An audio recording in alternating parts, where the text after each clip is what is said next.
See, most of our major cities in the south of the country are within a few dozen kilometers from Gaza. But in the center of the country, opposite the West Bank, our cities are a few hundred meters or at most a few kilometers away from the edge of the West Bank. So I want to ask you, would any of you bring danger so close to your cities, to your families? Would you act so recklessly with the lives of your citizens?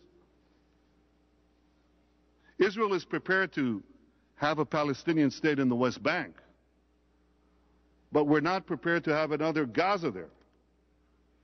And that's why we need to have real security arrangements, which the Palestinians simply refuse to negotiate with us. Israelis remember the bitter lessons of Gaza. Many of Israel's critics ignore them. They irresponsibly advise Israel to go down this same perilous path again.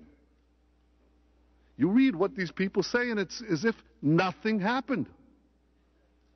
Just keep repeating the same advice, the same formulas, as though none of this happened. And these critics continue to press Israel to make far-reaching concessions without first assuring Israel's security. They praise those who unwittingly feed the insatiable crocodile of militant Islam as bold statesmen. They cast as enemies of peace those of us who insist that we must first erect a sturdy barrier to keep the crocodile out, or at the very least, jam an iron bar between its gaping jaws. So in the face of the labels and the libels, Israel must heed better advice. Better a bad press than a good eulogy.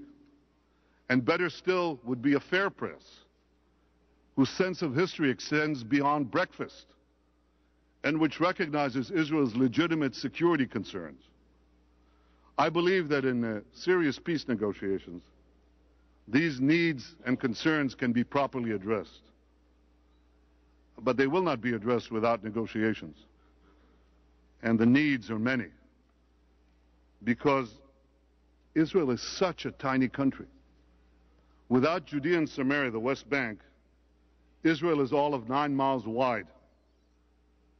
I want to put it for you in perspective, because you're all in this city. That's about 2/3 the length of Manhattan. It's the distance between Battery Park and Columbia University. And don't forget that the people who live in Brooklyn and New Jersey are considerably nicer than some of Israel's neighbors. So how do you protect such a tiny country, surrounded by people sworn to its destruction and armed to the teeth by Iran? Obviously, you can't defend it from within that narrow space alone. Israel needs greater strategic depth. And that's exactly why Security Council Resolution 242 didn't require Israel to leave all the territories it captured in the Six-Day War. It talked about withdrawal from territories to secure and defensible boundaries. And to defend itself, Israel must therefore maintain a long-term Israeli military presence in critical strategic areas in the West Bank. I explained this to President Abbas. He answered that if a Palestinian state was to be a sovereign country, it could never accept such arrangements. Why not?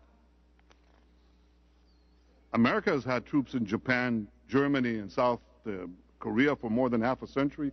Britain has had an airspace in Cyprus, or rather an airbase in Cyprus. France has forces in 3 independent African nations. None of these states claim that they're not sovereign countries. And there are many other vital security issues that also must be addressed. Take the issue of airspace. Again, Israel's small dimensions create huge security problems. America can be crossed by jet airplane in 6 hours. To fly across Israel, it takes 3 minutes. So is Israel's tiny airspace to be chopped in half and given to a Palestinian state not at peace with Israel? Our major international airport is a few kilometers away from the West Bank. Without peace, will our planes become targets for anti-aircraft missiles placed in the adjacent Palestinian state? And how will we stop the smuggling into the West Bank? It's not merely the West Bank, it's the West Bank mountains. It just dominates the coastal plain where most of Israel's population sits below. How could we prevent the smuggling into these mountains of those missiles that could be fired on our cities? I bring up these problems because they're not theoretical problems. They're very real. And for Israelis, they're life and death matters. All these potential cracks in Israel's security have to be sealed in a peace agreement before a Palestinian state is declared, not afterwards. Because if you leave it afterwards, they won't be sealed. And these problems will explode in our face and explode the peace.